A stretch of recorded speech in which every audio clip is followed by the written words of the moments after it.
उन्होंने परिवार को अलग किया और उन्होंने पार्टी को जब तोड़ा तो इस ज़मीन भी उन्होंने अलग कर ली अपनी। पीछे तो ज़मीन अलग कर ली उन्होंने, बंटवारा तो कर लिया। आप समझिए, तो घटनाक्रम समझाते हैं।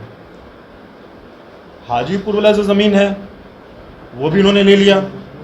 कृष्णापुरी जो था वो पार्टी के नाम पे था, वो भी उन्होंने ले लिया।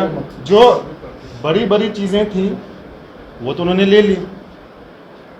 उसमें क्यों नहीं आया मुद्दा बंटवारा का? उसमें बड़ी माँ को हक क्यों नहीं मिला?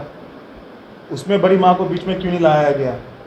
हाँ, अब गांव में जो ज़मीन है, क्योंकि चुनाव लड़ना है वहाँ से, हैं भाई, आप जब ये सब इस चीज़ें बंटवारा करके जब सबका कागज़ वागज़ सब मंगवा लिए, चाबी वाबी सब मंगवा लिए, तो गांव वाला क्यों नहीं किया आप? हैं हम आज आप प्रेस साथी के माध्यम से आज हम कहते हैं बड़ी माँ वहीं रहे। कोई बंटवारा, इतने सालों से बंटवारा नहीं हुआ, हम 80 साल की उम्र में उनको कहेंगे बंटवारा करने के लिए? आप कौन बंटवारे की बात कर रहा है? आप बताइए, हम बंटवारे की बात कर रहे हैं?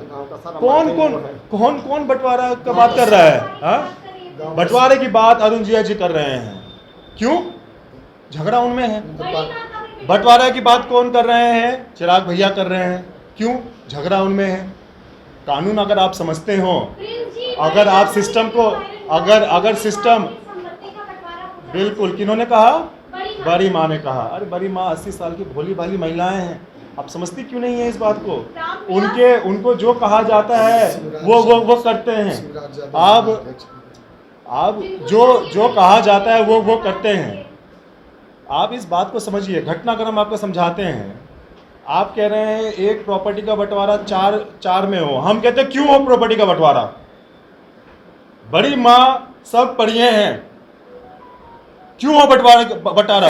100% उनका है, वो रहे, और जहां है वहां मान सम्मान के साथ रहें, इज्जत के साथ रहें, ठाट के साथ वहां रहें। और ये लोग राजनीति करते हैं। बड़ी माँ बीमार पड़ गई, उनको सदमा लग गया, अरे तुम दिल्ली क्यों नहीं लेके आए? हेलीकॉप्टर से आप जाके फोटो शूट कराते हैं, लेकिन आप दिल्ली या पटना नहीं लेके आते हैं राज कराने के लिए।